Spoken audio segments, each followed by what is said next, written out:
Drama serial खुद sir. Shazma जब आबदा बेगम के सामने बोल पड़ेगी तो इस बार जीशान भी उसकी सारी की सारी बातें सुनकर शाज़मा के ऊपर चिल्ला पड़ेगा, लेकिन वो इस बार अलग होने जा रहा है। उधर नाजिया जिसकी जिंदगी में हर वक्त खुशियां ही आ रही हैं, वाकई किसी नेकी का ही सिला है। अपनी माँ को फौरन से कॉल कर देती है और बता देती है कि वो प्रेग्नेंट हो चुकी है। यही बात सुनने के बाद यहाँ पर उसकी माँ बहुत ज्यादा खुश हो जाती है। कहती है कि तुम्हारे बाबा बिल्कुल ठीक कहा करते थे, तुम्हें तो किसी नेकी का फल मिल रहा है। एक के बाद एक खुशखबरी। और यहाँ उबैद भी तुम्हारा भरपूर ख्याल रख रहा है। उबैद तो पाकिस्तान से बाहर जा ही रहा है, बहुत जल्द नाजिया को भी यहाँ से लेकर चला जाएगा। नाजिया की ये खुशी इस बार शाज़मा से बिल्कुल भी बर्दाश्त नहीं होने जा रही, क्योंकि काफी सालों के बाद अभी तक शाज़मा ने किसी किस्म की कोई भी खुशखबरी नहीं दी। जीशान ने अगर बात भी की तो उसी के ऊपर भड़क पड़े। उधर रिदा इस बार दाइम के साथ मुलाकात करने के लिए उसी के ऑफिस में पहुंच जाती है, जहां पर दाइम उसे सारी की सारी बातें सुनाई देता है। कहता है कि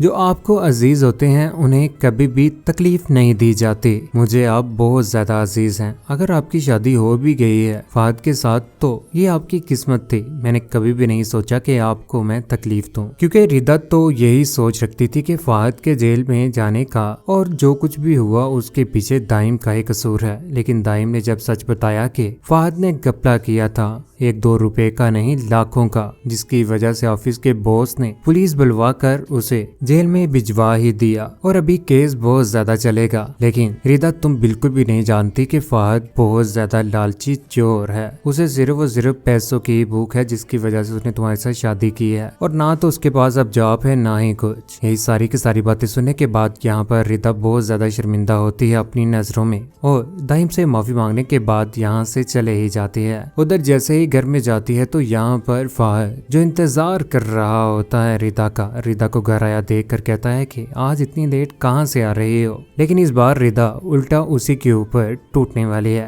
कहती है कि जिंदगी में मैंने हमेशा सर उठाकर जिंदगी जी है, लेकिन आज आपके बेटे फहद की वजह से मेरी नजरें झुक गई हैं। पीछे उसकी माँ को ये बातें सुना रही है रिदा। आपका बेटा चोर है, ऑफिस में भी चोरी की, सिर्फ और सिर्फ पैसे का ही शौक है, कमाने का शौक नहीं है इसे। आपकी वजह से आज मेरी दाइम के सामने नजरें झुक गई हैं। तुम दाइम के साथ मुलाकात करने के लिए गई थी। रिदा के सामने इस बार फहद की हकीकत तो आ ही गई है। फहद दोबारा से रिदा के ऊपर टूटने वाला है, लेकिन इस बार उसकी कोई भी चाल रिदा के ऊपर चलने वाली नहीं है। उधर किचन में अमरीन खाना बना रही होती है कि ऊपर से शाज़मा पहुंच जाती है। शाज़मा आकर उसे भड़काने की कोशिश करती, कहती है कि वैसे बड़े बुजुर्ग ठीक ही कहते हैं, जो गरजते हैं वो बरसते नहीं हैं। ओहो, अमरीन भी बोल ही पड़ती है। कहती है कि दूसरों के किरदार के ऊपर कीचड़ उछाल कर तुम खुश हो रही हो, मजा तो उस दिन आएगा। शाज़मा बोल पड़ती है, जिस तरह से मेरी आंटी जान ने थप्पड़ मारा है ना, इसी तरह से उसके भी थप्पड़ बजेगा तो मुझे खुशी मिलेगी। शाज़मा अमरीन के ऊपर इस बार टूट तो पड़ी है। पीछे से आबदा बेगम भी पहुंच जाती है। कहती है कि मैं कभी सोच भी नहीं सकती थी कि मेरी सकी भांजी होकर मेरे साथ ऐसा करोगे। शाज़मा